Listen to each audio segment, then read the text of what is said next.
Some critics, though, argue the changes have made the bail system rather too lenient, putting too many dangerous people on the streets.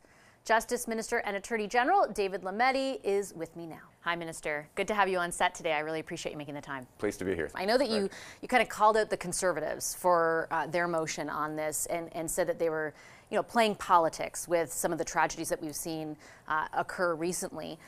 The premiers, though, are making very similar asks. Do you think they're playing politics too?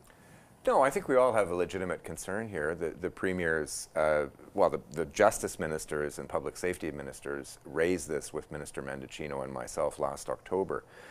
And so their letter is, I suppose, the natural follow-up to the discussions that we initially had, in which we tasked our deputy ministers of justice and public safety to begin looking at options. And we'll push that forward. We plan to go forward with that discussion with justice ministers, public safety ministers. I announced in the House yesterday that we would announce that date soon, and our deputy ministers will also be in contact at the officials level before that to outline the kinds of changes we might make to the criminal code. But it also underlines that it's not simply federal criminal code amendments. It's provincial administration. How can we help the provinces better administer bail? The Conservatives often forget to point out that in the high-profile murder case of Constable Pershala in southwestern Ontario, the person was not technically out on bail in the sense that there was a bench warrant out for his arrest. So he had breached his bail conditions, and he was supposed to have been arrested, and he wasn't. But that's a problem too, right? That is a problem, and we want to look at how we can help the provinces. It may be with resources, and Minister Mendicino has been open to that discussion, but it's also how can we better support the provinces in the administration of the bail regime. So am I reading correctly into that I'm a bit confused. Are you open to changing the bail regime, or do you think the onus will be on the provinces and you assisting them? It's on all of us. We'll look at criminal code amendments to the bail regime. The provinces have asked us to do it. The justice ministers have asked us to do it. And we have been doing that work. So this isn't something that started last week or a few weeks ago. This started last fall. So we will come together, hopefully, with some ideas in the very short term to fix that. But there's also ways in which we can help the province. British Columbia has come out with an administration of justice package for bail. I spoke with Attorney General Sharma in person 2 days ago to go over what they were doing. Ontario has also has some programs in place with respect to the administration of bail. How can we take best practices? How can we get other provinces to use those best practices? And how can we as the federal government support those initiatives? And I take your point on what the provinces are doing or could be doing. Those two that you mentioned, though, are almost leading the pack, asking for additional help from the federal government. And in the case of BC specifically, I wondered your thoughts on Bill 75, because BC conducted its own review that led to the changes that they brought in, an expert panel. And part of what that expert panel concluded was, it is unclear what alternative means were contemplated, but the impact of Bill C-75 has been profound in terms of reducing the tools available for police to manage offenders in the community and the corresponding impact on communities. As Lisa Helps, the Mayor of Victoria and co-chair of the BC Urban Mayors Caucus, told us, Bill C-75 has had real unanticipated consequences in putting even more people on the streets. Do you concede, though I understand where the intent was on Bill C-75, that the impact has not been what you thought it would be, and that it does necessitate some changes? Well, these discussions are aimed at trying to bring out that evidence. Like, what evidence of changes are there? And we'll but isn't that evidence that BC? I mean, this is by the government in BC. This is mayors from all across BC testifying to that. We're working at the officials level to get the details that are behind that statement, and we'll take that and we'll work with it in good faith to fix what we feel we can fix. I would point out, though, too, with respect to Bill C-75, that on the one hand, it incorporated a number of Supreme Court of Canada decisions. Does that tie your hands when it comes to repealing parts of it, though? It certainly would, and we have the Charter. We have to work within the confines of the Charter. Canadians have a charter right to bail. It's a pre-charter right. It's a long-standing common law right because you're innocent until proven guilty. And so it's up to the state. The bail system is meant to allow people to go on bail if they don't pose a threat to public safety.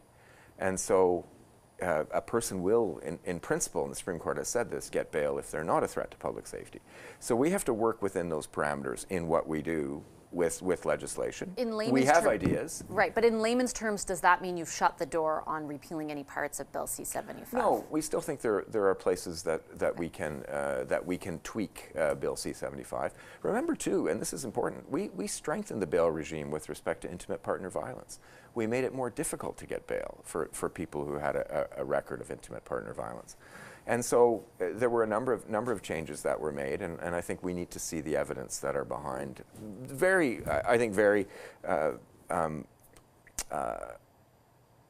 sincere statements that reform is necessary. We need to look at the evidence behind that. Okay, I'll switch gears, and I want to ask you now about the announcement, the extension rather that you announced for MAID applying directly to people who suffer from mental illness. You said in making that announcement that you wanted to make sure the right safeguards were in place. What do you intend, or what do you hope you safeguard against? Well, but let me say from the outset that getting MAID with the single criterion of a mental disorder or mental illness is a very rare case. Already, the vast majority of MAID cases are in the end-of-life regime that began in 2016.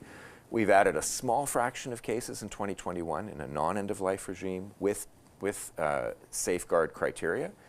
This falls in that. The mental disorder, mental illness as a sole criterion would fall within that non-end-of-life regime. So it's a small fraction of a small fraction. So there are not many cases.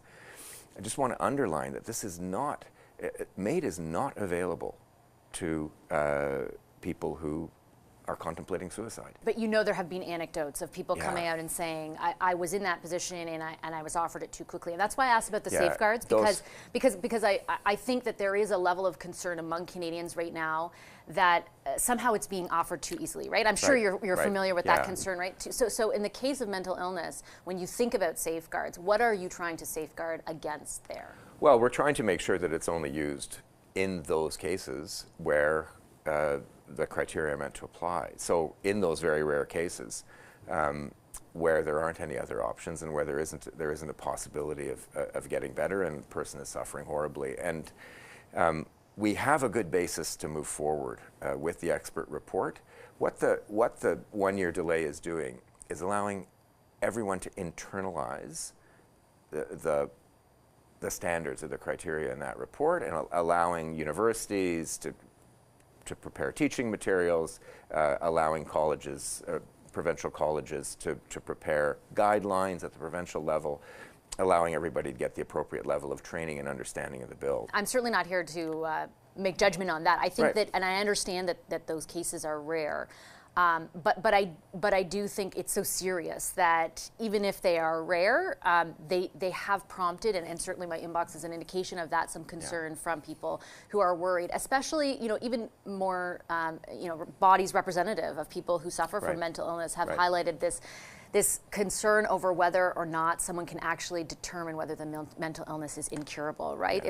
It's not a black and white issue that some other medical conditions are. How will you address that? Well, we have first of all, we've heard those concerns, which is why we're proposing this delay. This delay will also help us to explain the regime, and will help doctors, the panel of experts that develop the criteria, to explain that regime. Will allow colleges, physicians and surgeons and other governing bodies to develop the supplementary materials and explanations to help. Is there a science to it, though? I mean, I feel like even if you put in conditions, like it seems very, arbitrary is the wrong word, but like it's not black and white. Yeah. Right? Well, I spoke with Dr. Mona Gupta at length, who chaired that committee, and she feels that clinicians have been dealing with these kinds of mental disorders for their whole careers, and she feels clinicians, doctors, health practitioners are well equipped to help patients in their treatment.